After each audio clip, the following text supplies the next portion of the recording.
Good morning! Gourmet to you everyone!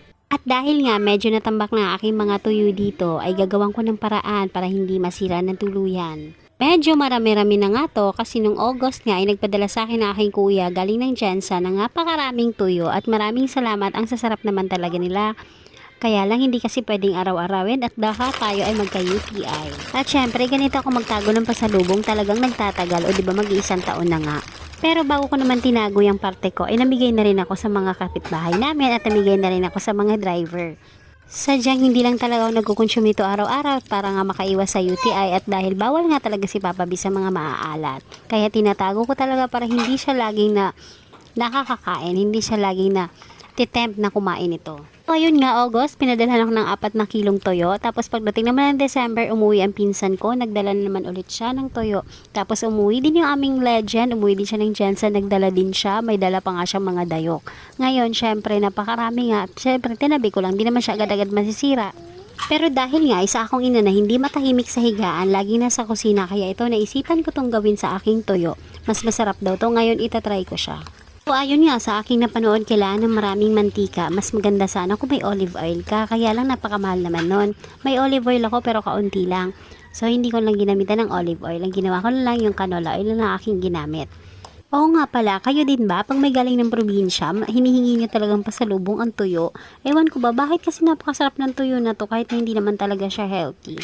Lalo na kapag ang tuyo nanggaling pa ng Mindanao, especially sa Jensa, napakasarap ng tuyo talaga nila dun. Lalo na itong tuyo na to ngayon, ang tuyo na to pala ang tawag nila ay pandawan.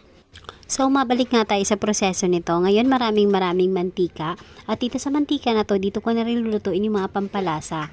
Yung carrot, yung bell pepper, yung bay leaves, yung garlic, buo lang siya. Prinito ko siya ng buo. Tapos, nung medyo naluto na siya, saka ko naman sinun itong mga tuyo. Ipiprito ko na siya dito hanggang sa maluto talaga.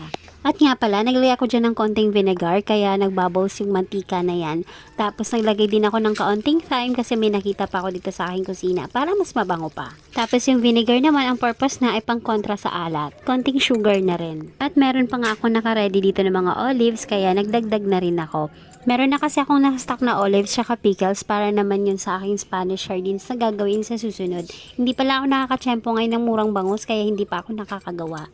Tapos may jar na rin ako dito na malinis at sterilized. Ngayon, iaayos ko lang itong aking mga herbs na nilagay. Tapos syempre yung toyo. Tapos ako naman ilalagay yung mantika na aking pinaglutuan. Itong garapon pala na gagamitin ko ay pinaglagyan lang dito ng strawberry jam. Pasalubong lang din sa akin. O diba, nagamit ko pa siya ulit sa ibang bagay.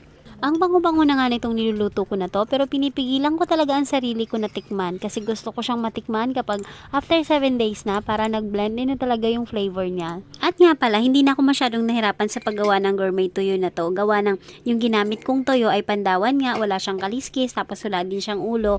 Pag yung ibang tuyo kasi ang ginamit, kailangan pantanggalan ng ulo, kailangan pang kaliskisan. Kaya maraming salamat sa kuya ko na nagpadala sa akin ito. Sana lang hindi ko masira yung lasa ng pandawan sa ginawa ko.